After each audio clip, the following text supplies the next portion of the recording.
یک ساکن 22 ساله شهر استرافشان در نزدیکی مرز تاجیکستان با افغانستان دستگیر شده است. مقامات قدرتی تاجیکستان در این باره خبر ندادند، ولی یک منبع نزدیک به تفتیشات روز 25 میلیون سال 2024 به رادیو آزادی گفت شهروند تاجیکستان تلاش داشت به افغانستان گذرد و به گروه های افراطی بپیوندد. رامیز کمالوف زاده دهه شفکندک شهر استرافشان اول ماه مای در شهر خوروغ دستگیر شده است. به گفته یک منبع نزدیک به مقامات انتظامی، رامیز همراه چندی از ساکنان ونج نیت رفتن به افغانستان را داشت.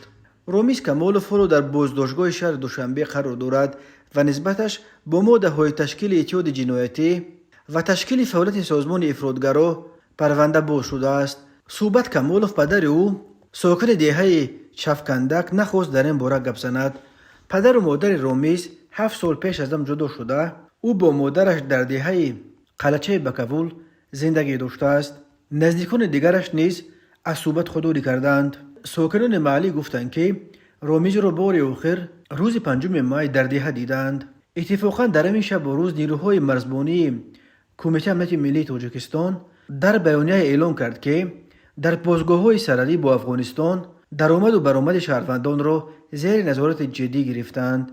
مقامات سبب را به وضع منطقه و جهان و کوشش سازمان‌های تروریستی و اکستریمیستی برای غیر قانونی گذشتن سرحدهای دولتی و عمل‌های ضد بشری تروریستی در نقطه‌های گوناگون سیاره از جمله جمهوری تاجیکستان ربط دادند.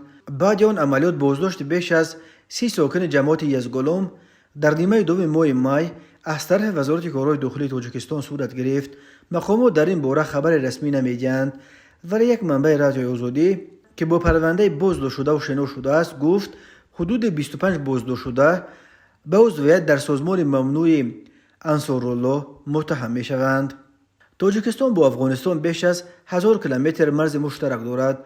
مقامات تاجیک میگویند در آن سوی مرز گروه‌های افراطگرا پناه بردند و شهروندان را برای پیوستن به صفشان تشویق میکنند.